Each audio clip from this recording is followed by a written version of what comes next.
Hey guys, are you looking to install some blinds for the windows in your home? Are you a little nervous about the installation process? Well, you're definitely going to want to watch this video. Watch how a regular guy like me tackles this project, because if I can do it, you can do it too. I just bought 2-inch faux wood blinds, cordless ones, and we're going to put them up in my daughter's bedroom. The first thing you're going to see when you open up the box are the blinds and the valance. Also included in the package are going to be the large valance clips, the small valance clips, the side support brackets, the wand, and the mounting hardware. These blinds can either be mounted internally to the window or external to the window. You're going to want to get familiar with all the parts before you start the actual installation. Pick up the side support brackets and take a good look at them. They both have one side that swivel open. This allows you to slide the blind assembly in and lock it into place. The larger size holes on the bottom are going to allow you to get your screwdriver or drill through to tighten your hardware. This is what the hardware looks like that came with the package.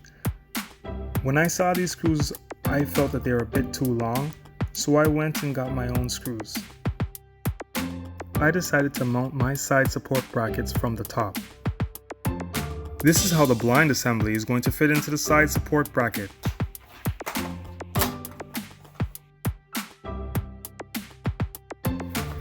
These are the screws that I decided to use. They are a lot smaller than the ones that came with the package. I just didn't see a need to use screws that long.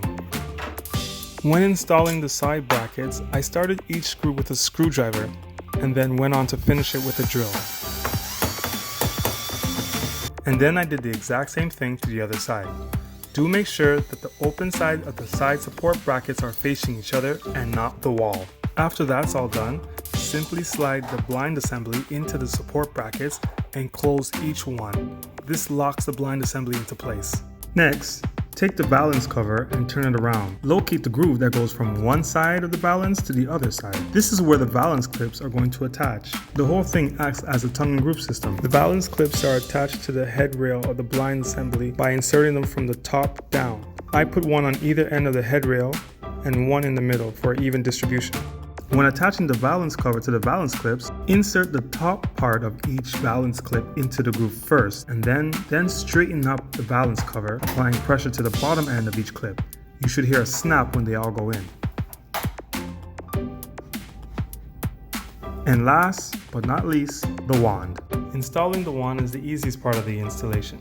Just angle your wand so that the hook lines up with the hole, apply a little pressure and pull it through. Now, go ahead and test it out. So as you can see, the installation process is pretty straightforward. If you like these same type of blinds, you can order them off Amazon. I'll leave the link below. And you could also order from big box stores too. And I hope after watching this video, you now have the courage to attempt installing it yourself. Please remember to hit the like button and subscribe. And share. Thanks for watching.